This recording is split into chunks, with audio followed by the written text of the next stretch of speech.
1교시는 삶을 짓누르는 통증, 척추관 협착증입니다. 울산대학교 의과대학 서울아산병원 재활의학과의 김원 교수님. 네, 여러분 정말 건강하시기 위해서는요. 허리 건강, 척추 건강을 아주 잘 유지하셔야 됩니다. 우리가 몸이 아프면은요. 사실 불편하지 않은 곳이 없죠.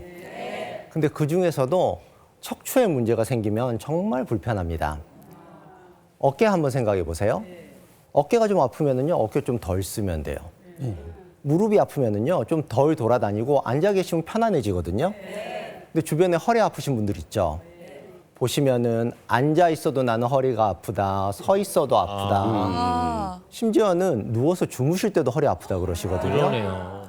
그렇기 때문에 허리 건강은 건강하게 살기 위해서 가장 기본이 되는 것이고요. 그래서 오늘은 대표적인 중장년층을 괴롭히는 허리 질환인 척추관 협착증에 대해서 말씀드리도록 하겠습니다. 척추관 협착증. 네. 그런데 사실은 우리가 허리 아프면 그냥 허리 디스크예요. 뭐 이렇게 하면 되는데 척추관 협착증 발음도 어려워요. 이게 다른 거예요, 그러면은? 예, 반장님 말씀대로 두 가지 질환은 이름도 어렵고요. 디스크는 추간판 탈출증이라 그러고 예, 예. 그 다른 질환은 또 척추관 협착증인데 아하. 이름이 너무 길고 어렵죠. 그리고 이 병이 두 가지가 다른 병이기는 하지만 사실은 둘 사이는 떼놓고 이야기할 수 없는 병입니다. 이 두 병에 대해서 자세히 아시기 위해서는요. 척추의 구조에 대해서 먼저 파악을 하셔야 돼요. 네. 그래서 오늘 먼저 척추의 구조에 대해서 말씀드리도록 하겠습니다. 그림을 보시면은요. 좌측에 있는 게 척추뼈죠. 그리고 우측에 있는 그림이 이 척추의 단면을 보여주고 있습니다. 저기에 빨간색으로 칠해져 있는 공간이 척추관이라는 건데요. 척추뼈 안에 파이프처럼 긴 관이 들어가 있는 거예요. 그리고 그 안쪽에 하얗게 보이는 부분이 다리로 내려가는 척수신경이 됩니다. 이 척수신경이 자극을 받으면은 다리 통증이 생길 수가 있겠죠. 오.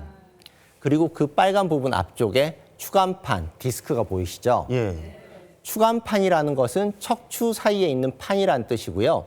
그래서 척추뼈와 척추뼈 사이를 연결해주고 그 사이에서 충격을 흡수해주고 움직일 수 있도록 해주는 역할을 하게 됩니다. 다음 그림을 보여주실까요? 그런데 이 모든 척추 질환이 시작되는 것이 바로 저 추간판이 나빠지면서부터 시작되게 돼요. 우리가 살아가다 보면은 척추에 계속 하중이 가해지게 되고 디스크가 스트레스를 받게 되겠죠. 그러면 추간판이 조금씩 찢어지게 됩니다. 그러다가 확 찢어지게 되거든요. 그러면은 디스크가 뒤로 튀어나오게 돼요. 예, 예, 예. 좌측 사진에서 보면 위쪽에 있는 디스크들은 정상적인데요. 아래쪽에 있는 디스크는 뒤쪽으로 튀어나와 있죠. 나왔네. 저렇게 튀어나오게 되면 문제가 디스크의 높이가 낮아지게 됩니다. 예, 예. 그런데 우리가 발에 잘 맞지 않는 신발을 신으면 발에 물집 생기잖아요. 예. 그거랑 똑같은 일이 척추에서도 일어나게 되는데 디스크 높이가 낮아지게 되면은 이게 좀 헐거워지거든요. 예. 원래 척추가 디스크랑 인대랑 관절이 딱 맞아가지고 흔들리지 않으면서 움직일 수 있도록 되어 있는데 이게 흔들리면은 퇴행성 변화가 더 빨리 오게 됩니다. 오. 그래서 이런 게 계속 반복돼서 나이가 드시다 보면 척추가 오른쪽에 있는 것처럼 변하게 되는데요. 예. 퇴행성 변화가 일어나게 되면은 인대와 뼈 이런 것들은 점점 두꺼워져요. 그러면 이게 두꺼워지면서 어디로 밀고 들어오겠어요? 그렇죠, 예. 반장님. 척추관으로 밀고 들어오게 돼서 오른쪽에 보시면은 저 척추관이요. 아래로 내려오면서 디스크도 튀어나와 있고 인대도 두꺼워져 있어가지고 좁아져 있는 부분이 보이시죠? 저희가 좁아져 있게 되면은 또 다리로 내려가는 신경이 척수신경을 누르게 돼서 증상이 생기게 됩니다. 심지어 디스크가 여러 개라 뭐 3번이 터졌다, 4번이 튀어나왔다 이런 말을 쓰는 거군요. 아, 맞습니다. 네. 그래서 척추관 협착증도요. 디스크처럼 3번에도 생길 수가 있고 4번에도 생길 수가 있고 여러 군데 생길 수도 있습니다. 동시에 여러 군데 생기기도 하고요. 아, 물론입니다. 왜냐하면 무리한 일을 하시면은 척추가 한 군데만 나빠지는 게 아니고 여러 군데가 나빠지잖아요. 그런 경우에는 여러 군데가 나빠지셔가지고 사실 어디가 정확하게 통증의 원인인지 알기 어려운 경우도 있어요. 이렇게 척추에 있는 관이 좁아지는 병을 척추관 협착증이라고 하고요. 허리 통증과 다리 통증이 같이 생기게 되는데요. 이거는 무릎에서의 퇴행성 관절염이랑 비슷해요.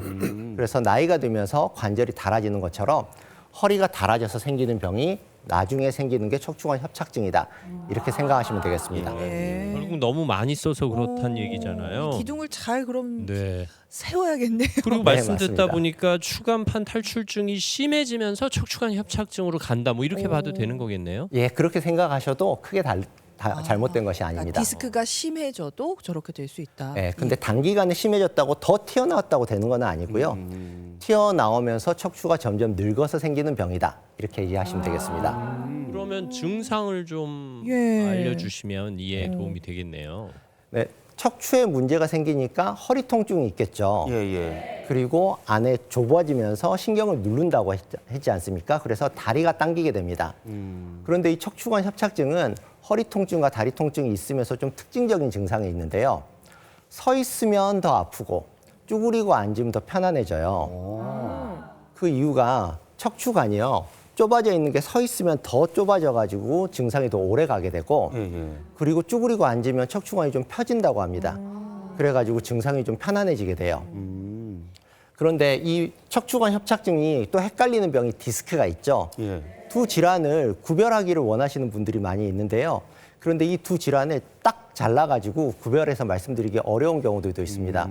왜냐하면은 이게 연속선상에 있는 것이기 때문에요. 두 개가 완전히 달라져 있는 것이 아니고 둘 사이에는 좀 같이 동반돼 있는 경우들도 많거든요. 그리고 증상도 허리도 아프면서 다리도 아프고 이런 것들이 비슷해요. 하지만 다른 점들이 있는데요. 표에서 보시면은요. 추간판 탈출증, 허리 디스크는요. 50세 이하에서도 많이 생깁니다. 그래서 저는 9살짜리가 생기는 경우도 본 적이 있어요. 그래요? 아유 얼마나 힘들까. 그러니까요. 그런데 척추관 협착증은 퇴행성 변화라고 말씀을 드렸지 않습니까? 예, 예. 그렇기 때문에 나이가 들면서 생겨서 보통 50세 이상에서 생기게 되고요. 추간판 탈출증은 튀어나온 디스크가 신경을 자극해서 통증이 생기는 거고 척추관 협착증은 척추관이 좁아져서 신경을 눌러서 생기는 병이다 생각하시면 되겠고요. 추간판 탈출증은 갑자기 생기는 경우가 있어요. 주변에 보시면 갑자기 내가 무거운 물건을 윽 하고 들다가 네네. 그 뒤로 다리 저리고 허리 아프다 하시는 분들 있잖아요. 예, 예. 하루아침에 잘 못 일어나는 경우도 있던데요. 네, 맞습니다. 네. 그런데 거기에 비해서 척추관 협착증은 서서히 진행하는 병이기 때문에 조금씩 증상이 악화되는 경향을 보입니다. 네. 또 디스크 같은 경우에는요. 서 있는 것이 더 편하고 앉아 있으면 더 불편하시다는 분들이 있어요. 주변에 보면 그래서 나는 허리 아파서 맨날 서 있어야 돼 이러시는 분들이 있잖아요. 네네. 근데 반대로 척추관 협착증은요. 오래 서 있거나 오래 걸으면은 오히려 더 힘들어지고요. 그러다가 힘들 때 쭈그리고 앉아 있으면은 통증이 더 완화되는 이런 특징을 가지고 있습니다. 그러면 이 질환에서 저 질환으로 가는 거라면 처음에는 앉을 때 힘들었는데 그 다음엔 서 있을 때 힘들 수도 있겠다는 얘기네요. 네, 맞습니다. 급성기에 디스크가 발생하게 되면 그때는 앉거나 쭈그리고 있으면 힘들고요.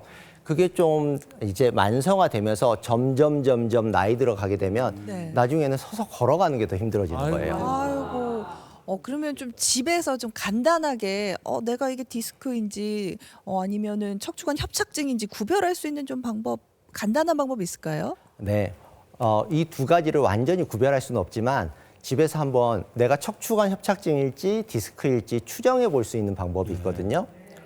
바닥에 반듯하게 누우시고요. 예. 아프신 쪽 다리가 있잖아요. 예. 증상이 있는 아프신 쪽 다리를 천천히 한번 들어 올려 보십시오. 만약 이렇게 들어 올렸는데 내가 들어도 되고 다른 사람이 들어줘도 되거든요. 다리를 펴고 들었을 때 다리 쪽으로 저리는 통증이 더 심해진다 그러면은 디스크일 가능성이 높고요. 그렇지 않는 경우에는 척추관 협착증일 가능성이 높습니다. 허리가 아프시면 한번 집에서 스스로 점검해 보시고 병원을 가시는 게 좋겠네요. 네. 네, 최 반장님, 제가 질문 하나 드릴게요. 척추가 아프다 그러면 어디가 아플 거라고 생각하시게 되나요? 척추. 네.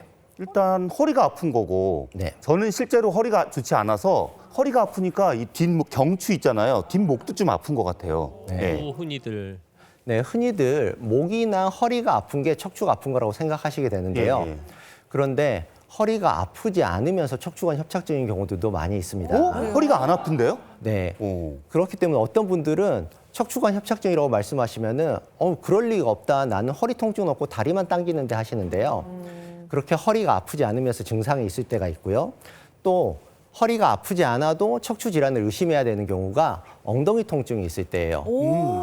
엉덩이 통증이 있는 경우에는 고관절이라고 생각하시는 경우가 많지만 예. 그때는 고관절 통증은 사타구니 쪽에 문제가 있는 경우가 많고요. 통증이 생기고 엉덩이 쪽 통증이 있는 경우에는 오히려 허리 쪽에서 문제가 돼서 생기는 경우가 많고요.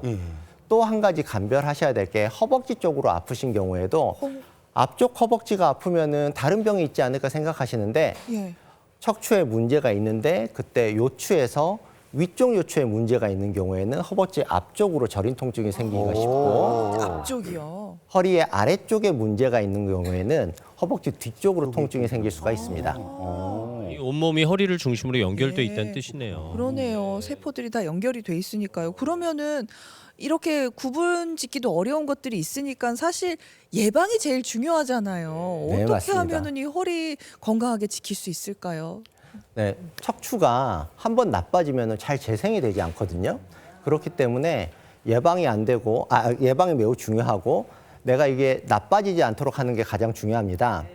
그런데 한번 나빠진 척추가 다시 젊어질 수는 없다고 해서 너무 걱정하실 필요는 없어요. 척추가 젊어지지는 않지만 잘 관리하시면 통증 없이 지내실 수는 있거든요. 그래서 척추 질환의 예방법에 대해서 오늘 말씀드리도록 하겠습니다. 제일 중요한 거는 척추가 닳지 않도록 하는 게 중요하겠죠. 그래서 허리 디스크가 닳도록 하는 자세, 허리를 많이 구부리는 자세는 피하시는 게 좋고요.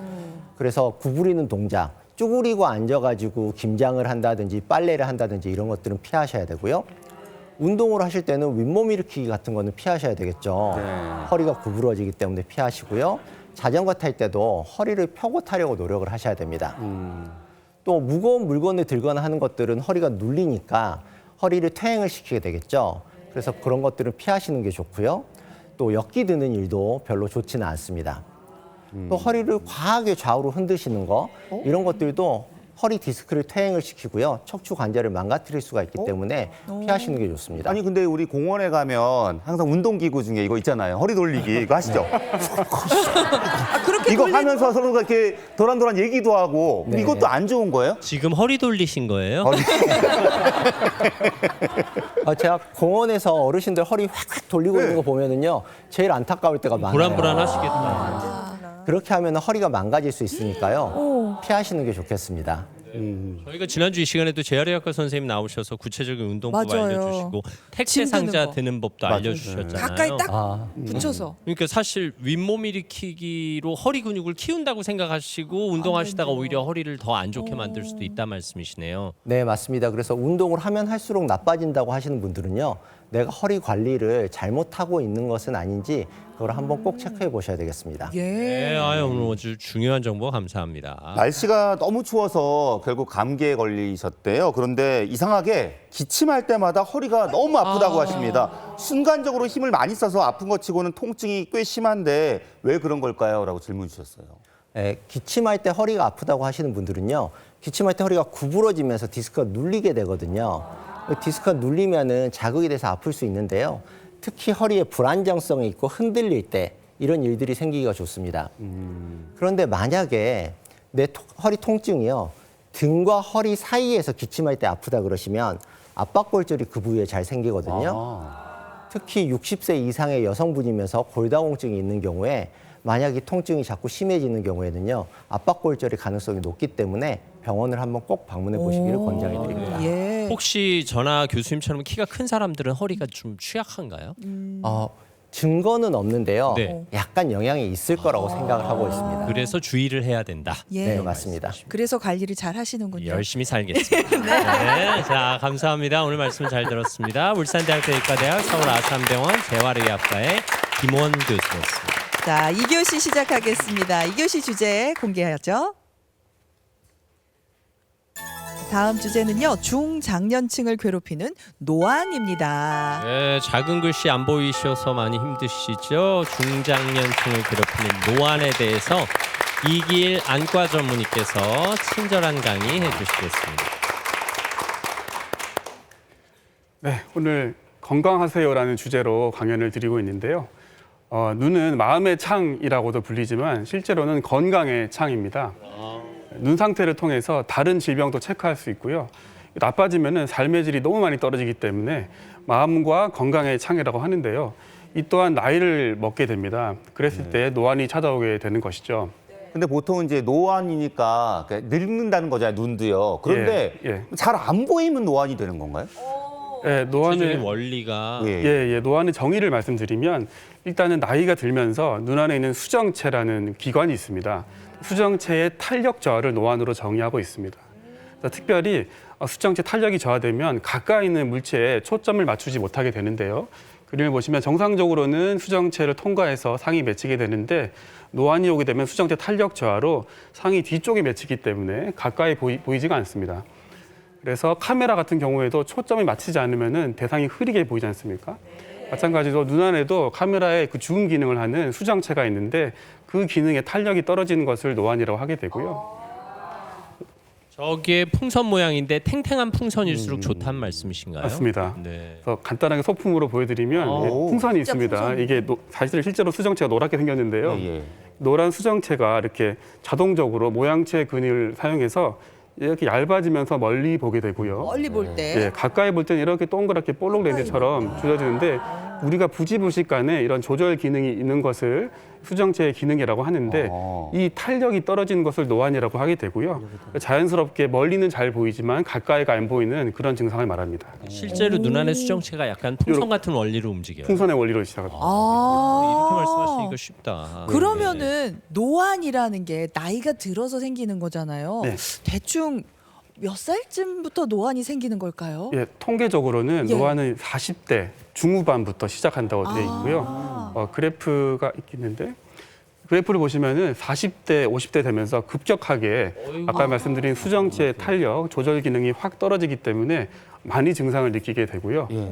최근에는 이제 젊은 층에서도 노안이 많이 나타나고 있습니다. 어머, 젊은 사람도요? 예, 그 원인으로는 이렇게 TV나 컴퓨터, 스마트폰 같이 이런 디지털 기기 사용이 10년 전에 비교했을 때 2배나 늘었기 때문에 장시간 사용하게 되었고, 그다음에 또 블루라이트라고 해서 붉은 빛이 나오는데 그 노출 시간이 길어져서 이런 소위 젊은 노안이 많아졌습니다. 안타깝네. 또한 또 술도 많이 드시고 흡연이나 높은 스트레스 또는 이제 피로 때문에 노안이 좀 더 빨리 오는 것으로 되어 있습니다. 밤에 좀 전반적으로 많이 최시중 씨에 아니 대한 설명. 근데 사실은 자기 1분 전까지 스마트폰 안 보면 궁금하지 않아요? 아유, 이것 때문에 막 잠 못 궁금하던데. 잤다고 그러시고 맨날. 네, 이거 요새 그러시면 안 아시안컵 돼요. 축구 때문에 축구 경기 결과도 보고 자야 되고 하니까요. 네. 쉽게 말해서 그냥 작은 글씨 안 보이면 노안인 거예요? 어떻게 봐야 예, 돼요? 주된 증상은 그렇습니다만 네. 노안에 대한 정밀한 검사는 사실 병원에 오셔서 검사를 받는 거를 추천드리고요.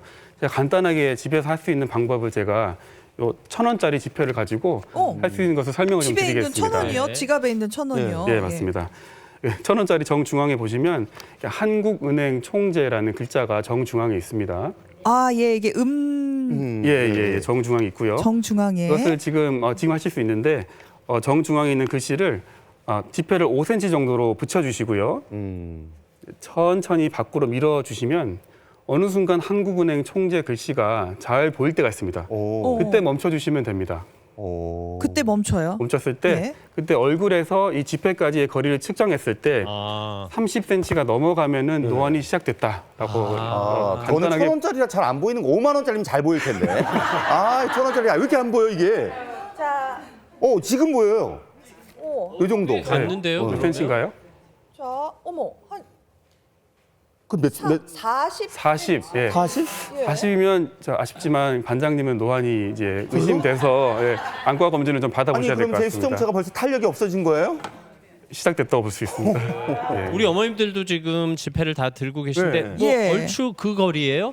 그럼 노안이 온 분들도 있고 안 온 분들도 있네. 거의 저랑 비슷하시네요. 네. 예, 최시중 아나운서랑 비슷한 분, 더 먼 분, 가까운 분 많이 계시는데. 오. 이미 노안이 이렇게 진행되는 것이 의심된다고 하면은 한번 병원 검진을 받아보시는 걸 권해드리고요. 예, 네, 예. 저는 아주 가까운 거리에서도 잘 보여요. 저는 이 퇴계 이황 옆에 있는 퇴계 이황이라는 아주 조그만 글씨. 예. 이분이 1571년에 돌아가셨네요. 네, 이런 거 저도 안 보입니다. 시력은 좋으세요. 노안이 안 네. 오신 것 같아요. 예. 아니 저는 아직 이 원고도 예, 사면 예. 뽑기로 보고 있어서. 우리 이거 네. 카메라를 보이세요? 네, 이게 그냥 이렇게 봐도 되는 거죠, 선생님? 아유, 뭐 그걸 축복받으신 거죠. 아, 네네. 흑인처럼 탄력이 좋으신 거죠. 아, 네. 수정 제 탄력이 좋다. 예, 예. 아직 탄력이 있으시군요. 탄력이 좋으신 감사하다 생각하겠습니다. 네. 아이고 민망해라 이거. 예. 아니 근데 이거 지폐 말고도 좀 집에서 체크해 볼 만한 거 있을까요? 아, 예. 그래서 제가 항목별로 좀 말씀을 드리겠습니다. 총 7가지 정도의 자가 진단법이 있는데요. 쭉 읽어드리면 눈이 자주 피로하고 집중하기 어려운 증상. 눈이 필요하다. 네, 두 번째로는 가까이 볼 때 두통이나 어지럼증이 발생하는 경우. 세 번째는 책이나 휴대전화를 볼 때 유독 멀리 떨어져서 봐야 이거 하고요. 많으실 것 같아요. 또 가까이랑 먼 곳 왔다 갔다 할 때 초점이 늦게 맞춰질 수 있습니다. 그리고 또 바늘구멍에 실을 꿰기가 어려워지고요. 또 주변이 어두우면 눈이 유독 침침해질 수 있습니다. 어. 마지막으로 휴대전화를 보셨을 때 기본보다 크게 설정할 수밖에 없는. 글자 크기를. 글자 크기. 예, 예. 예. 이 중에서 4개 정도가 넘어가면 예. 조금 검진을 권해드립니다. 김재원 아나운서는 0개? 네, 저는 해당되는 거. 축하드립니다. 저는 3개. 3개. 세 개. 사실 4개에 가깝지만 3개로 하겠습니다. 곧 병원에서 3개 뵙겠습니다. 드시고. 예. 이게 사실 이제 뭐 어르신들은 대부분 노안을 경험하고 계실 텐데 뭐 예, 예. 교정을 어느 정도까지 할 수 있고 또 진행이 덜 되도록 예방할 수 있는 예. 방법도 있어요. 예방법은 분명히 존재하고요. 네. 이것을 노안 교정법을 뭐 무리해서 빨리 하실 필요는 없고요. 가장 중요한 것은 전문가를 만나셔서 제대로 된 상담을 받으셔서 맞는 교정법을 찾으실 수가 있는데요. 가장 간단한 방법은 이제 돋보기를 쓰시는 겁니다. 독서용 안경이라고 하는데 돋보기를 쓰시고 조금 모자라시면 이제 멀리 가까이 다 보이는 이 다초점 안경을 쓰시면 되는데 이거는 다초점 렌즈 안에 멀리 가까이 보는 그 부분이 좀 나눠져 있기 때문에 그 초점 거리를 적응하는 적응 기간은 좀 필요할 수가 있습니다. 그러니까 안경 하나에 아래 위가 렌즈가 다르다는 거죠. 예, 그래서 예. 아래로 시선을 해서 책이나 글씨를 볼 때는 예. 돋보기 안경이 되고 위에는 그렇죠. 근시 안경이 된다. 이 맞습니다. 말씀이시죠? 이런 상들의 초반에 굉장히 어지러워하시는 분들이 많던데. 예, 그걸 이미지 점프라고 하는데 멀리 가까이 볼 때 왔다 갔다 하는 거가 적응이 안 되시는 분들은 막 계단을 헛디디기도 하시고 그런 건 약간 적응 기간이 필요할 수가 있습니다.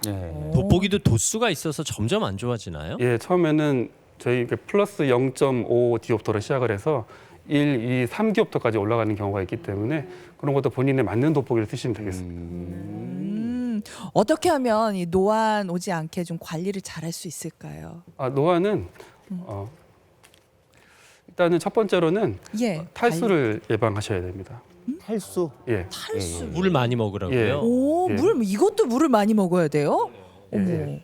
그리고 왜냐하면 눈이 사실은 눈만 있는 것이 아니라 눈을 덮어주는 눈물막이 있는데요. 예. 눈물막의 윤활유 기능이 되게 중요합니다. 근데 물을 많이 안 드시게 되면은 안구 표면이 거칠어지기 때문에 이물감이 생기고 각막 손상이 올 수 있는데요. 이런 탈수가 또 노안을 가속화하는 것으로 되어 있기 때문에 충분한 수분 섭취가 중요할 것 같습니다. 이거 언제 물 먹어서 그 물이 눈까지 가요? 예. 부지불식간에 수분 섭취가 중요합니다. 그냥 인공 눈물을 가끔 넣어주는 것도 도움이 맞아. 될까요? 그럼요. 인공 눈물은 사실은 그게 맹물이 아니라 약간의 그 염분이? 로션 같은 아. 그 유분이 같이 있기 때문에 네. 그 코팅을 해줄 수가 있습니다. 코팅제 역할까지 할 수 있군요. 눈이 뻑뻑하다 싶으면 그렇죠. 인공 예, 예. 눈물로 조금 수분을 촉촉히 만들어주는 것도 좋다 이 맞습니다. 말씀이시고요. 네, 맞습니다. 그리고 두 번째로는 또 자외선 차단이 중요한데요. 네. 눈은 대표적인 노출 장기이기 때문에 자외선에 취약한 것으로 되어 있습니다. 그래서 특별히 자외선이 눈 안에 들어오면 이게 유해산소, 눈 속에 유해산소라고 해서 활성산소가 생기는데 이 산소가 정상적인 세포를 공격하게 되어 있습니다. 그래서 그런 노화를 또 촉진하기 때문에 평소에도 좀 귀찮으시더라도 선글라스나 모자를 좀 쓰시는 거를 권해드립니다. 예, 겨울에도 해야겠어요. 겨울에도 쓰시는 것이 맞습니다. 예. 선글라스의 색깔이 없더라도 투명하더라도 자외선 차단 지수만 있으면 사용하시는 걸 권해드립니다. 네, 뭐 연예인 놀이 해야죠. 뭐 네, 눈 건강을 위해서. 예. 네, 그리고요. 그리고는 이제 영양소 또 말씀을 드리는데 눈에 좋은 영양소는 대표적으로 비타민 E가 있습니다. 예. 비타민 E 같은 경우에는 눈 세포를 자체를 보호해주고 면역력이 많이 올라가는데요.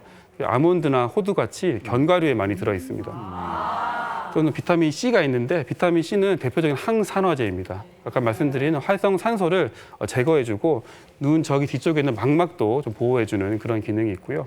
이런 것은 딸기나 브로콜리나 파프리카 같은 그런 채소들에 많이 들어 있습니다. 그리고 또 베타카로틴이라는 좀 생소한 물질이 있는데 이것을 먹었을 경우에는 눈 안에서는 비타민 A로 전환이 되는데요. 시력 세포를 성장하게 하고 발달하는 데 도움을 줍니다. 이 또한 당근이나 시금치에 많이 들어있는 것으로 되어 있고요. 맞아, 당근 많이 먹으라고 어릴 때. 당근은 네, 유명한 영양이고요. 예. 이런 영양소들을 음식으로 먹는 것이 가장 좋으시고 어렵다고 하면 영양제로 섭취하시면 되겠습니다. 예. 저기 눈에 초점을 맞추는 운동이 따로 있는 모양. 저는 사실 눈 운동은 제가 네. 실제로 많이 해요. 왜냐하면 눈 운동을 이렇게 해서 그냥 옆에 있잖아요. 이렇게 해주고 여기다 한 다음에 눈으로 가갖고 눈을 이렇게 해주면 오. 뭔가 되게 막 시원해요. 예, 여기서 여기서 하루에 한 번씩 이렇게 꼭 해요. 이렇게. 제가 조금 알려드리고 싶은 거는 네. 그러니까 눈 주변 부분까지는 괜찮은데요. 네. 소위 말해서 눈 지압하시는 분이 있잖아요. 네. 그것은 눈에 해롭습니다. 안도 이렇게. 예, 직접 왜냐하면은 시원하긴 하던데. 시원합니다만 네. 약간 위험한 것은 눈을 비비게 되면은 각막이 나빠지고요. 눈을 누르게 되면 혹시나 망막에 상처가 생길 수가 있습니다. 누르는 것도 안 돼요. 그 지압을 하게 되면 망막의 주변부에 약간 망막 열공 같은 열공이나 심하면 박리까지도 이뤄질 수 있기 때문에 우리가 흔히 알고 있는 눈 지압은 웬만하면 피하시면 좋고 뭐 온찜질이나 뭐 냉찜질까지는 괜찮습니다만 눈을 누르시는 건 안 되겠습니다. 그러니까 제 노안의 원인이 잘못된 운동이었네요.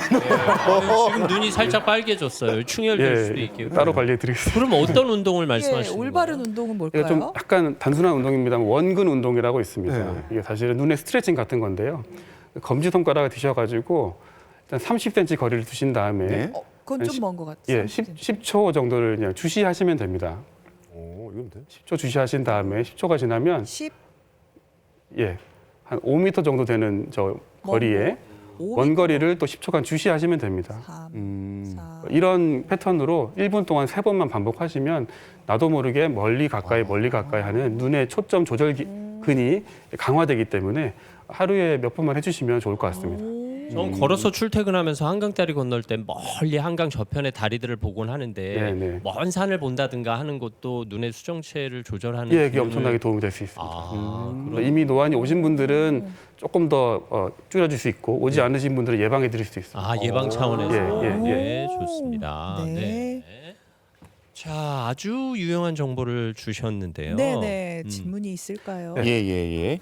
어머니가 노안 때문에 좀 불편해하시는데 노안 수술을 받는 게 좋을까요?라고 물어보시네요. 예, 이것은 그야말로 케이스 바이 케이스인데요. 예. 일단 다른 질환이 없으시고 교정 시력, 안경을 썼을 때 시력이 0.8 이상 나오시면 당장 수술보다는 아까 말씀드린 안경이나 뭐 노안용 컨택트 렌즈 또는 경과관찰로 보시면 되고요.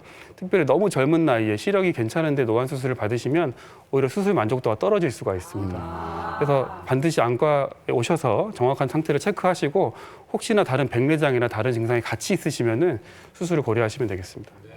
선생님은 안과 선생님이시니까 만약에 우리 몸이 1,000만 원이라면 눈이 얼마어치라고 생각하세요?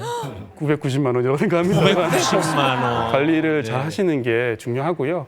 사실은 노안은 나이가 들면서 자연스럽게 찾아오는 현상입니다. 그렇지만 그래서 더 관리법이나 실천이 더 중요하고요.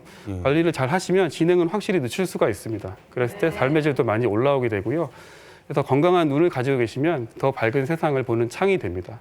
정기적인 검진 받으시고 관리하시면 좋을 것 같습니다. 네. 김원 교수님, 우리 몸이 1,000만 원이라면 허리는 얼마일까요? 990만 원이라고. 우리 몸값이 자꾸 이게 올라가고 뭔가 있어요. 채산이 안 맞네. 네. 오늘 강의 잘 들었습니다. 감사합니다. 감사합니다. 안과 전문의 이기일 선생님의 강연이었습니다.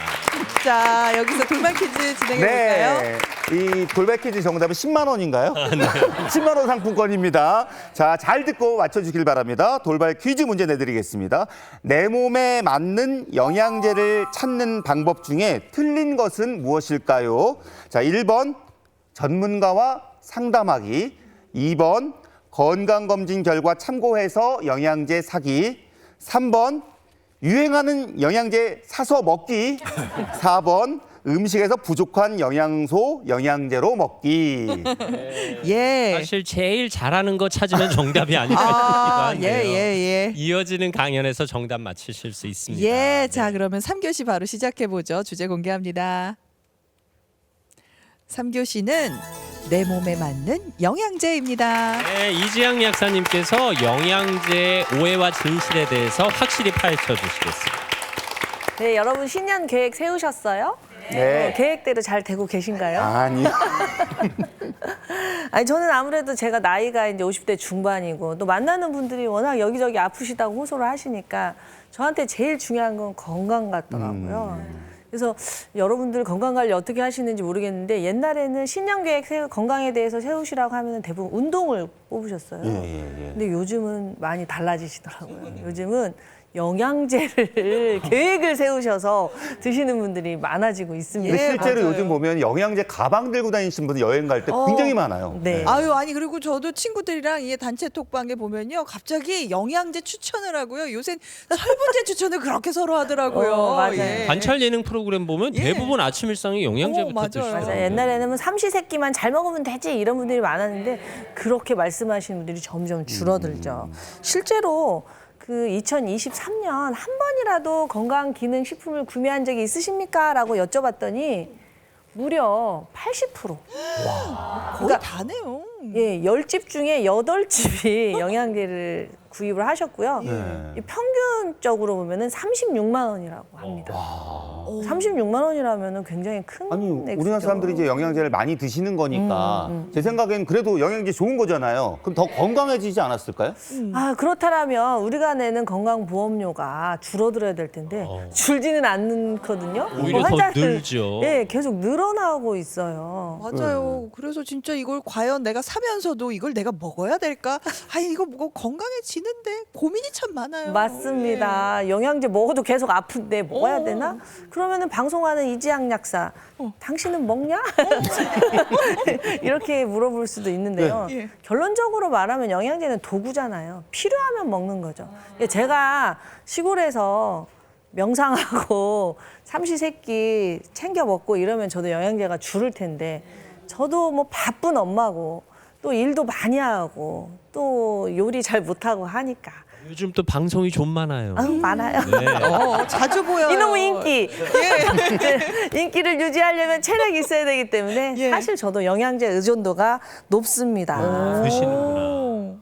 네, 그러면 어떻게 영양제를 선택해야 될까? 이거 되게 궁금하시잖아요. 문제는 균형에 있어요, 균형. 각자의 균형, 각자의 삶의 균형을 먼저 보셔야 돼요. 너무 나한테 넘치는 거, 뭐 찌꺼기 같은 거 있잖아요. 찌꺼기는 빼줘야 될 거고, 나한테 부족한 거, 뭐 연골 결합 조직이 부족하다, 뭔가 뭐 혈액이 부족하다 이러면 부족한 건 채워주고 이렇게 나 자신을 명확히 이해하고 영양제를 선택을 해야 제대로 효과를 보실 수가 있는 겁니다. 근데 뭐 내 몸에 맞는 영양제 찾는 게 쉽지가 않은 일이어서 어떻게 찾아요? 네, 사실 내가 뭐가 부족한지도 잘 몰라요. 그렇죠. 가장 쉬운 게 바로 주기적으로 건강검진을 하는 거죠. 건강검진을 하게 되면 키 몸무게 정확하죠. 근육량 나오죠. 체지방량 나오죠. 내 몸 어딘가에 뭐 대장에 혹이 있다. 뭐 갑상선에 혹이 있다. 뭐 이런 거 다 나오잖아요. 그런 자기 자신을 객관화시키는 게 매우 중요하니까 저는 건강검진을 꼭 추천을 합니다. 예. 저 건강검진에 사실 지방간 나왔거든요. 간 수치도 안 좋고. 그러면은 그거에 맞는 영양제를 좀 보충하는 게 필요할까요? 맞습니다. 이 상담하다 보면 몸이 굉장히 안 좋아요. 근데 자기 자신은 건강검진에서 간 수치가 높게 나왔다. 또 신장 수치가 너무 낮게 나왔다. 막 이러면서 절대로 간하고 신장이 더 나빠지면 안 되니까 영양제를 먹으면 안 된다라고 하면서 아무것도 안 드시는 분들이 있는데 오히려. 그렇지 않아요. 우리가 위장이 안 좋으면 위장이 튼튼해지려고 영양제 먹고 기억력이 떨어지면 뇌 튼튼해지는 거 먹듯이 간하고 신장도 우리 신체의 일부이기 때문에 튼튼해지게 도와줄 수 있는 영양소가 있단 말이에요. 근데 이제 장기에 대한 이해를 하시면 되는데 우리 위는 우리가 음식을 소화한다고 말하죠. 근데 간하고 신장은 혈액을 소화해요. 근데 소화한다고 말 안 하죠. 그냥 대사한다고 말해요. 근데 똑같아요. 뭔가를 분해하는 거죠. 근데 우리가 음식을 잘 이렇게 위가 안 좋으면 못 먹잖아요. 그럼 우리가 부드럽게 먹잖아요. 조금씩 먹고 마찬가지로 신장이나 간이 안 좋으면 조금씩 들어가면 돼요. 살살 들어가고 간하고 신장에 무리가 없는 걸 선택을 하셔서 도움을 받는 게 좋습니다. 그리고 이제 두 번째는요. 자신의 생활 습관, 자신의 패턴을 좀 객관화하는 게 좋아요. 내가 먹는 음식, 내가 주로 고기를 많이 먹는다. 내가 주로 풀을 많이 먹는다. 또 내가 물을 잘 안 먹는다. 내가 짜게 먹는다. 그리고 내가 잠을 좀 못 잔다. 내가 커피나 뭐 담배, 뭐 술을 자주 먹는다. 이렇게 자기 자신을 좀 객관화한 다음에 그걸로 인해서 생기는 여러 가지 찌꺼기를 제거하는 영양소를 찾거나 좀 음식으로 섭취할 수 없는 거를 보충하거나 이렇게 자기 자신의 습관을 잘 살펴보는 게 중요합니다. 그러니까 내 생활 습관을 좀 냉정하게 관찰해야 그렇죠. 되겠네요. 네. 그리고 또 중요한 게요. 혹시 이미 질병에 노출이 됐다면 자신이 복용하고 있는 처방약을 잘 알고 그거를 참고해서 약을 고르셔야 됩니다. 예를 들어서 어떤 약물은요. 처방약하고 상호작용을 일으켜요. 이미 처방약에 혈액을 묽게 하는 걸 먹고 있는데 혈액순환제를 또 먹는다거나 뭐 이렇게 되면은 너무 혈액이 묽어질 수 있잖아요. 그렇기 때문에 안 된다는 게 아니라 전문가하고 상의해서 겹치지 않게 드셔야 되는 게 중요한 거죠. 또 어떤 영양소는 이미 약을 드시고 있을 때 그 약으로 인해서 소실되는 거를 막아주기 때문에 또 추천을 해드려야 되고요. 이런 식으로 본인이 어떤 처방약을 먹는가 이거를 잘 알고 계셔야 됩니다. 또 중요한 게 가장 저는 중요하다고 생각을 합니다. 바로 상담인데요. 이 마음이 많이 뭉쳐 있으면 우울하고 막 화가 나고 짜증이 나 있는 상태에서는요. 영양제를 드시더라도 흡수가 잘 안 돼요. 그래요. 네. 마음이 편한 상태는 영양제 안 드셔도 건강하신 분도 많아요. 그래서 이런 마음과 소통 이런 것들을 좀 풀어주면서 영양제를 구입을 하는 게 저는 아주 중요하다고 생각을 해서 반드시 이제 상담을 하셔야 되는데 우리 주위에 전문가들 많거든요. 바로 미용실 옆에 있는 약국. 제 말은 미용실 수만큼 약국 수도 많으니까 네. 동네 약사님들하고 좀 친해지셔서 상담을 통해서 이 약을 구매하시면 굉장히 효과를 보실 수 있을 거라고 괜히 생각합니다. 걱정 불안 끌어안고 있지 말아라. 예. 약사 선생님에게 여쭤보고 네. 좀 해결책을 찾아라 이런 말씀. 네, 이렇게 말씀드리면 저희 약국 전화가 불이 나는데요. 저한테 전화하지 마시고 저는 멀리 있잖아요. 집 앞에 있는 약국을 찾아가시면 좋을 것 같습니다.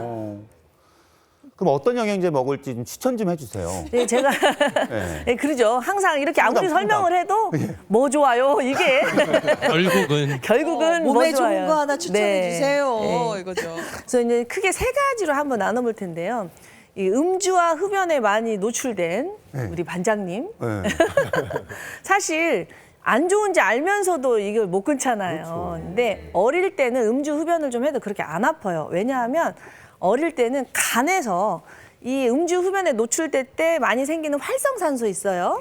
이거를 없애주는 항산화 효소가 많이 만들어집니다. 그러니까 얘네를 바로바로 없애주니까 젊은 애들은 자고 나면 괜찮고 자고 나면 괜찮은데 나이 드시면 간도 늙어서 항산화 요소가 안 만들어지니까 근데 술, 담배는 더 많이 하잖아요. 스트레스가 더 많으니까. 그래서 활성산소에 노출이 돼서 염증 물질이 생겨서 이게 질병으로 되는데 다 괜찮아요. 무릎, 눈, 저 다 괜찮다고 생각합니다. 정말 중요한 건 혈관이죠, 혈관. 혈관. 네, 혈관 막히면 그냥 사망할 수도 있잖아요. 운이 좋아서 병원에 일찍 가더라도 스텐트 삽입을 해서 살려놓습니다. 요즘은 스텐트 삽입을 하는데 이 스텐트 시술을 하면 평생 이 스텐트 관리를 해야 되기 때문에 약을 먹게 돼서 하루아침에 환자가 돼버려요. 그러니까 미리미리 혈관 청소하는 항산화제를 드시는 게 저는 현명하다고 생각을 합니다. 근데 이것도 자신의 몸 상태에 맞게 전문가하고 상의해서 골라서 드시면 좋겠습니다. 그러니까 술 담배를 많이 하시는 중년 남성들은 혈관 네. 영양제를 네. 챙겨 드시란 말씀이시죠. 그리고 이제 뭐 제 나이 갱년기 여성들에게는요. 혈액을 꽉 채워주는 조혈제를 저는 많이 추천을 합니다. 조혈제는 철분제랑 좀 뭐 다른 거 같은 건가요? 느낌이 다른데요. 철분제는 빈혈. 혈액이 이렇게 병원 진단에서 빈혈했을 때는 철분제를 드리지만 조혈제는 혈액의 양을 좀 살짝 높여주는. 왜냐하면 여성들은 남성들에 비해서 생리를 하고 출산을 하고 하면서 갱년기쯤 되면 혈액이 부족해지거든요. 근데 요럴 때 무조건 호르몬제를 드시면 혈액이 없는 상태에서 무조건 호르몬제 드시면 혈액 막 쥐어짜면서 오히려 효과를 못 보시더라고요. 그래서 혈액을 오히려 호르몬제 이전에 혈액부터 조혈- 채우고 호르몬제를 드시면 훨씬 활기차게 이 중년을 넘어갈 수 있다고 생각을 합니다. 기초를 먼저 만들어 줘야 네, 호르몬 그렇습니다. 영양제도 효과가 그렇군요. 있다. 그럼 먼저 혈액을 챙기고 난 후에 호르몬은 보충. 네, 맞습니다. 요게요? 예. 근데 이제 요 시청자, 저희 아침마당 시청자분들은 약간 연세가 있으신 분들이잖아요. 이런 분들에게는 제가 효소를 많이 추천을 해드려요. 효소요. 네, 효소는 일종의 노동자예요. 우리 몸속에 노동자. 근데 나이가 드시면은 모든 기능이 떨어지면서 이 효소들이 많이 떨어지는데 그러면은 우리 몸을 청소하는 기능도 떨어져요. 예. 청소를 못하면 지저분하면서 이게 바로 이제 염증이 생기는 것처럼 이 효소가 부족해지면 소화도 안 되고 몸속에 찌꺼기도 잘 없어져서 염증에 많이 노출해서 질환으로까지 번지기 때문에 저는 이제 효소를 많이 추천해드리고 치매 걱정 많이 하시면서 이 뇌영양제 달라고 하는데 네. 저는 이제 그때는 잠을 잘 잘 수 있는 게 가장 치매에 도움이 된다. 이렇게 하면서 좀 그걸 도와주는 편입니다. 일종의 안정제를. 그리고 네. 고혈압 있거나 뭐 당뇨 있는 분들도 영양제 좀 조심해서 드셔야 되는 거 아니에요? 맞습니다. 고혈압의 원리를 잘 생각해 보면 스트레스 받을 때 막 이렇게 올라가잖아요. 예. 스트레스가 이제 교감신경 흥분인데 이게 아이러니하게 피곤할 때 약간 교감신경을 흥분시켜주면 피곤이 잘 풀려요.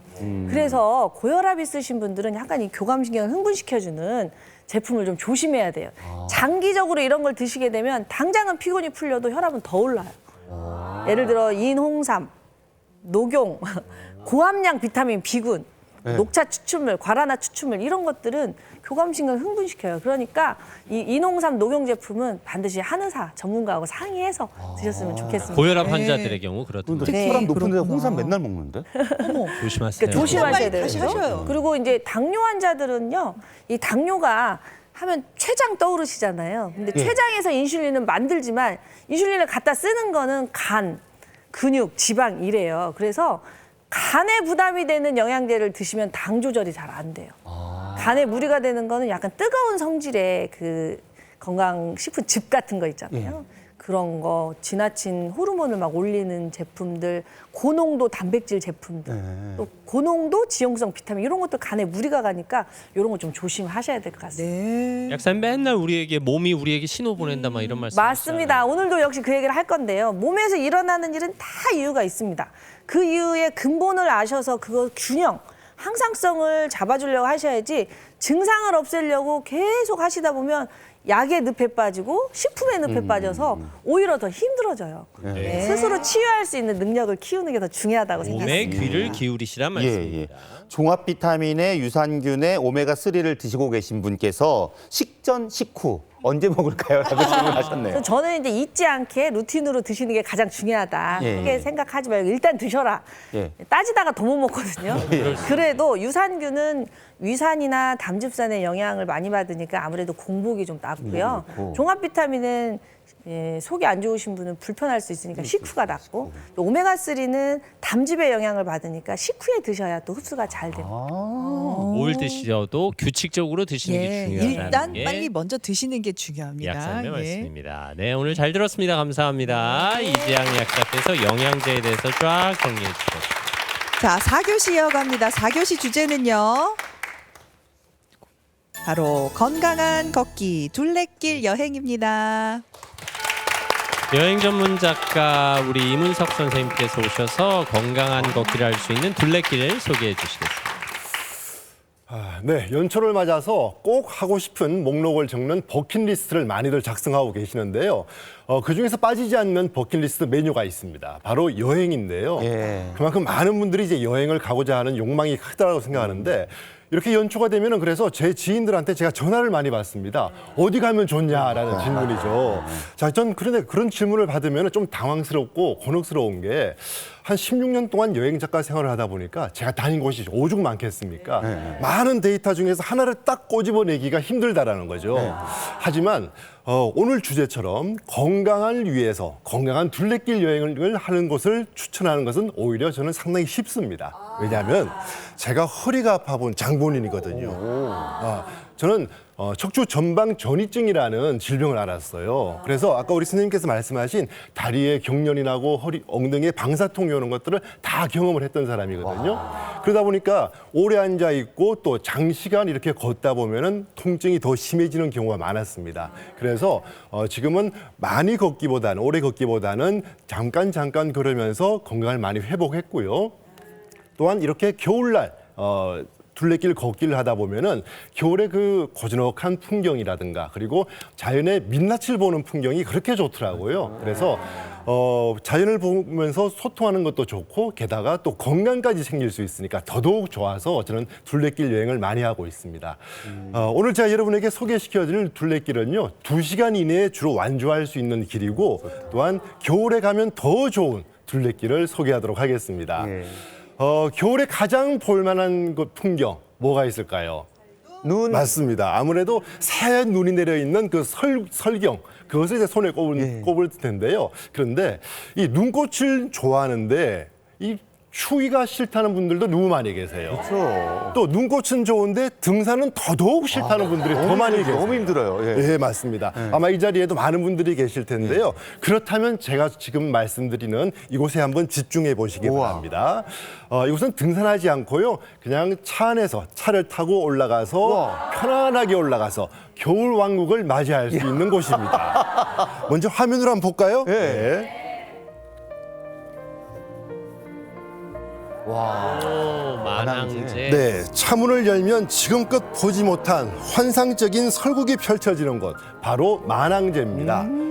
만항제는 강원도 정선과 그리고 태백에 맞닿아 있는 고갯길인데요. 우리나라에서 차를 타고 갈 수 있는 가장 높은 고갯길로 유명합니다. 그래서 해발 높이가 자그마치 1330m에 달하거든요. 네, 그래서 구불구불한 길을 차를 타고 천천히 오르다 보면은 마침내 도착을 하는데 그러면은 차문을 열고 내리면은 너나 할 거 없이 하는 한마디 외성이 있습니다. 뭘까요? 와. 맞습니다. 너나 할 거 없이 감탄사가 터져 나오는 거죠. 이게 분명히 컬러 영상인데 흑백 영상처럼 보일 정도로 눈 진짜 빛깔이. 예뻐요. 네. 진짜 최고의 영상이네요. 최고의 영상. 맞습니다. 여기 차 타고 올라간다는 거죠. 맞습니다. 안 네. 힘들어도 돼요. 네, 맞습니다. 네. 또 이 제설을 잘 해놔서 아주 편하게 갈 수가 있고요. 저는 만항제를 사계절 다 여행을 해봤거든요. 봄, 여름에는 저곳에 이제 야생화가 지천에 펴서 정말 천상화원이 따로 없을 정도로 정말 아름답고요. 또 지금 가면은 꽃보다 더 아름다운 눈꽃이 펴서 정말 화사한 그 풍경을 볼 수가 있습니다. 또 이제 만항제를 구경하고 난 다음에 그 내려오는 길에 고안읍이라고 있습니다. 그 고안읍을 한번 들러보시면은 토종 닭백숙을 하는 벌써 나왔네요. 토종 닭백숙 집들이 많아요. 그런데 저 토종 닭백숙이 왜 많냐면은요. 정선 같은 경우는 과거에 이제 탄광이 많았잖아요. 그래서 광부들이 건강 보양식으로 저걸 많이 드셨다고 합니다. 그리고 또 이런 질문을 많이 하세요. 토종 닭백숙은 일반 닭백숙에 비해 좀 질기지 않을까라고 그렇죠. 걱정하시는데 전혀 그렇지 않습니다. 오히려 육질이 쫀득쫀득하고 식감이 좋아서요. 정말 감칠맛 나고 또 하나 각종 한약재가 듬뿍 들어가 있어서 국물 맛이 끝내주고요. 그래서 정말 그 진한 맛을 느낄 수가 있고 자 이렇게 또 든든하게 배를 채웠으면은 바로 가시는 것보다는 산책 좀 하시는 게 좋겠죠. 저희 아직 밥 안 먹었는데요. 그래요? 저 집은 반찬도 아주 맛있겠네요. 백김치가 아주 맛깔스러워요. 네. 맞습니다. 저 시원한 국물에다가 또 백김치 한 개 탁 드시면요 겨울에 제맛이잖아요. 네. 자, 그럼 네. 산책을 어디로 네, 갈까요? 밥 먹었어요. 이제. 이제 갈까요? 네. 자, 산책 어디로 가냐면요. 차로 이것도 역시 또 차를 타고 갑니다. 한 5분 정도만 가시면은 정암사라고 하는 절이 있는데요. 이 절은 신라시대 때 이제 창건한 자장율사라는 분이 창건한 고찰입니다. 저 절에서 이제 유명한 게 수만호탑이라는 여러분 보시기에 지금 오른쪽에 탑이 하나 있죠. 저 탑이 이제 유명한데요. 저 탑이 최근에 국보로 승격이 됐어요. 그래서 저 탑을 보러 많이 가시는데 탑은 일반적으로 이제 돌탑이라든가 아니면은 벽돌을 쌓아서 만든 전탑 같은 게 많잖아요. 그런데 이 탑은 돌을 하나하나 일일이 다듬어서 만든 모전석탑이에요. 그래서 그게 아주 유명한 탑으로 유명하고요. 이제 배도 불렀겠다. 정암사 산책을 하면서 다리도 튼튼해지고 허리도 튼튼해져서 이렇게 산책을 하면 더 좋겠다라는 아니 생각이 근데요 이거 다 둘러보고요 또 네. 이번 주말 내일부터요 네. 강원 동계 청소년 올림픽이 열려요. 강원도 이제 쭉 2월 1일까지 둘러보시면은 요때 가시면 좋을 것 같아요. 이왕 가는 거. 예. 맞습니다. 그래서 청소년한테 힘도 좀 주시면 좋겠네요. 자, 다음 여행지는요. 제가 이번 아침마당을 위해서 직접 한번 다녀왔는데요. 바로 대구입니다. 네, 한번 영상으로 보시죠. 네. 선생님 와, 같은데요. 선생님이시다. 어머, 삿갓을 쓰시고. 네, 지금 보시는 풍경은 이제 대구 달성에 있는 송해공원인데요. 공원 이름이 낯익죠. 네, 우리가 너무나 잘 알고 있는 일요일 아침마다 우리를 깨워줘. 전국 노래자랑. 네, 맞습니다. 그 MC를 맡았던 송해 선생님이 저곳에 이제 이름을 따서 이제 송해공원이라고 이름을 지었는데요. 송해 선생님은 사실 이제 북한에서 태어나셔서 북한이 고향입니다. 그런데 한국에서 이제 군 생활을 할 때 대구에 있는 달성공원에서 통신병으로 근무를 하셨어요. 그러면서 부인이셨던 서고기 여사를 그때 만나서 이제 결혼까지 하게 됐거든요. 그래서 본인께서 이제 실향민이다 보니까 제2의 고향을 달성군으로 삼으셨던 거죠. 그래서 수시로 방문하면서 이제 달성 사랑을 많이 표현했는데 그러다가 1983년도에는 이 달성군에 있는 저수지 오견지라는 곳이 있습니다. 예, 예. 그 오견지라는 저수지가 한눈에 내려다 보이는 산기슭에다가 본인의 묘자리까지 봐두고 이렇게 달성 사랑을 많이 표했던 분이죠. 그래서 이분에게 이제 달성군이 감사하는 마음으로 오견지와 그 주변을 송해공원으로 지정을 해뒀습니다. 근데 정말 예뻐요. 오. 거기다 또 뭐 송해 선생님 이름 딴 송해공원이니까 왠지 더 건강할 것 같아서 그 공원 가면 막 기운을 막 받을 것 같지 않아요? 네. 맞습니다. 이 송해 선생님은 우리 장수하시기로 또 유명하신 예, 예. 분인데요. 이분께서는 평소에 건강에 대해서 질의하는 분들에게 BMW를 강조했다고 맞아요. 합니다. 강조하셨어요. 네. BMW. 네, 맞습니다. 이 B는 버스를 뜻하고요. M은 메트로, W는 워킹입니다. 그래서 항상 버스 타고 지하철 타고 걷기를 생활했다는 것이 이분의 이제 건강 장수 비결이라 할 수 있고요. 송해 둘레길은 1시간 반 정도면은 충분히 걸어 다닐 수가 있고 또 송해공원 그 서편에 가시면요. 숲길 데크길이 잘 놓여져 있습니다. 네. 그리고 오견지가 한눈에 내려다 보이는 전망대가 또 있거든요. 그리고 또 여러 가지 뭐 나무들도 볼 것이 많고요. 또 사랑나무라고 부르죠. 열리목과 열리지도 저곳에 가면 감상할 수가 있습니다. 아, 근데 특별히 겨울에 가면 더 좋을 이유가 있을까요? 사실 공원은 아무래도 봄, 여름, 가을이 더 지금은 좋기 마련인데. 추워서 맞습니다. 가기 싫은데. 네. 어. 이 송해공원은요 사계절 언제 가도 좋은데 네. 지금 이 겨울에 가시면 딱 볼 게 있어요. 뭐냐면요 화면에 보이시죠? 네, 저 엄청나게 큰 빙벽을 볼 수가 있어요. 빙벽이 네, 저 빙벽은 이 오견지에서 흘러내린 물이 얼어붙어서 만들어진 빙벽이니까요. 송해공원 한 바퀴 걸고 저 빙벽까지 보신다면 좋을 겁니다. 대구는 그렇게 춥지도 않을 텐데 저 예, 빙벽이 늘 있어요? 맞습니다. 매일 있습니다. 그래서 신기하다. 이 또 대구 가셨으니까요. 대구의 전통시장도 한번 보시면 좋겠죠. 그래서 100년 전통을 자랑하는 서문시장에 가서 시장. 칼국수도 좋고요. 납작만두도 좋고요. 그리고 칼제비, 칼국수와 수제 같이 먹는 칼제비도 한번 드셔보세요. 정말 좋습니다. 자, 그리고 또 마지막으로 제가 소개해드릴 곳이 있는데요. 이곳은 관절염을 앓고 있다라면 정말 좋은 곳입니다. 네. 바로 전라남도 관절염에? 담양입니다. 담양하면 대나무 아닌가 대나무? 맞습니다. 네, 예. 담양은 정말 대나무로 유명해서 많은 분들이 여름 여행지로 알고 계신데 예, 예. 그런데 이곳은 겨울에 가도 정말 빼어난 풍경을 만날 수 있어요. 사실 이 풍경을 사진으로 한번 볼까요 먼저? 예, 예. 자, 네, 담양의 영상으로 한번 보겠습니다. 중 네, 많은 분들이 이제 담양 그러면은 저 중록원을 많이 생각을 하시거든요. 중록원, 예, 예. 그래서 중록원이 워낙 절경이기 때문에 특히나 또 대나무에 눈이 내린 풍경이 아름답기 때문에 제가 이렇게 소개를 해드리는데 사실상 담양을 제가 추천해드리는 이유는 저곳에 걷기 좋은 길이 있기 때문입니다. 중록원을 건너면 관방재림이라는 곳이 있는데요. 네, 네. 그 관방재림에 담양 오방길이라는 길이 있습니다. 오방길이. 사진으로 하면 이제 곧 나올 텐데요. 예, 그 관방재림은 이제 숲길을 걷는 길인데 약 한 3.3km 정도 구간입니다. 예, 예. 사진으로 한번 볼게요. 자, 저곳입니다.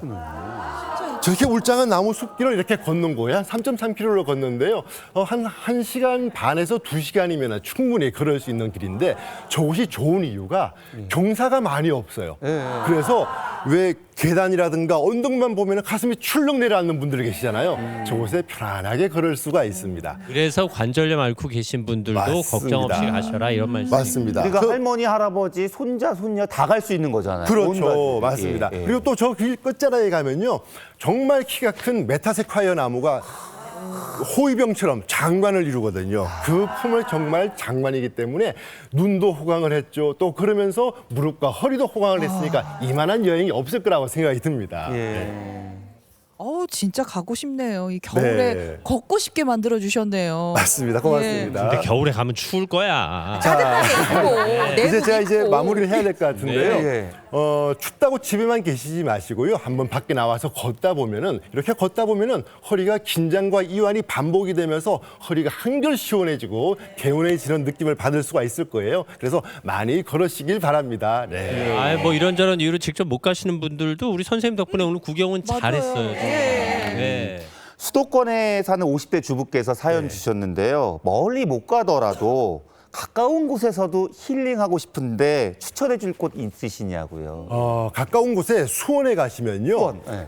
화성 성곽길이라고 있습니다. 네. 그 화성 성곽길은 야트막한 산과 그리고 물길을 따라서 걷는 곳인데요. 그곳에는 이야기거리도 많고요. 그리고 역사도 깊고 그리고 다양한 먹거리도 많은 곳이라서 걷기 좋고 또 하나 출발지와 도착지에 같은 원점 회귀 코스입니다. 네. 그래서 대중교통을 이용하기도 상당히 편리합니다.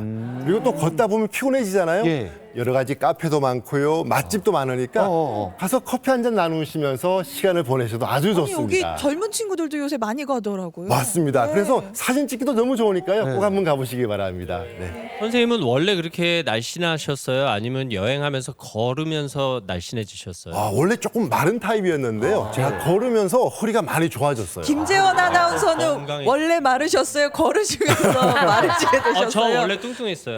한때 100kg에 육박했죠. 네네. 걸으면서 관리하시는 네, 거예요? 네, 네. 근데 네. 먹고 살려고 이렇게 됐어요. 네, 오늘 덕분에 좋은 겨울 여행지 추천 받아서 아마 이번 주말에 욕심내시는 분들이 있을 것 같아요. 맞아요. 네, 예, 아울러 한번. 강원 청소년 동계올림픽도 함께 응원해 주시면 좋겠습니다. 네. 감사합니다, 네, 선생님. 감사합니다. 고맙습니다. 네, 여행 작가 이문석 선생님이셨습니다.